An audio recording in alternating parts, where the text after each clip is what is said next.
You know, a lot of times we don't join gangs like joining the army to see the world. We're running away from something, to be Yeah, honest. And a lot of us were running from different things. For me, it was a bunch of different reasons, you know, and it was also the 90s and I'm in the middle of my neighborhood, but it was the thing that we did. But my whole thing is I'm trying to tell people like I got involved in like you know how it is. Older homeboys, they become like gang prevention people. And I got into yeah, that world for a second, bro, and I didn't like it, homie, because why I didn't like it is they try to make the homies look bad, you know, like they're like the bad guys, and we got to save yeah, you from the bad guys. Like, bro, those are the homies. Those are my cousins. Those are like, they're not, you know what I mean? And like, I was like, nah, homie, you're not gonna try to tell me how to talk to my people. So then, how I help younger people is like this, like doing interviews and like helping people where I can talk to you directly. I don't got to work yeah. through some nonprofit or ask my boss if it's okay to talk to you the way I talk to my homies or like it's just that cheesy like prevention stuff. And it's like, nah, my whole thing is just love who you are. Be a norteño, be a northerner, be a whatever you want to call it nowadays, but be a northerner that lives for his neighborhood. Be a northerner that provides for his family. Be a northerner that's striving and creates business and hires other homies.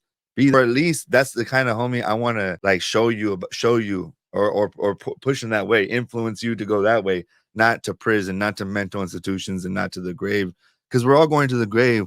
We might as well have a good time, bro. And like, and sometimes I'm like, is there a God? Because he must be a white man then, because he don't care about us, Yeah. But like, we have to like stop being so negative, homie, and like bring ourselves up and Stop like, being so naive and shit. yeah, bro. And so then going a little bit more into it, when did you know like, oh, like when was it like when you started to get like a good response? When did you know like, oh, I want to do this Well, keep rap? it real, bro. I I never know it's really still got like, fresh. yeah, I never got no like positive feedback from my music. Like I heard like how do I say? I wouldn't even say friends. Like my people and shit just telling me like keep it real. It was never like my community who really fucked with it. It was more strangers who fucked with it. You get what I Isn't mean? that crazy? Yeah. Like it's just crazy to think about it. How like the same people who say they got have mad love for you, like they wouldn't even click like. You feel me? They wouldn't even click watch or nothing like that or share. But people who you never met and you like ever met whatsoever would do all that. You get what I mean? I swear, bro. I swear that's how it is. Even with my stuff, like it's my family don't really support it. Like people I know, they don't really get what I'm doing necessarily, but it's all right. It's not for them. I always tell people if they don't do it though, don't trip. It's not for them. Like Yeah. this is for you. This is for me. This is for the guys that are turned on to this. And like we want to.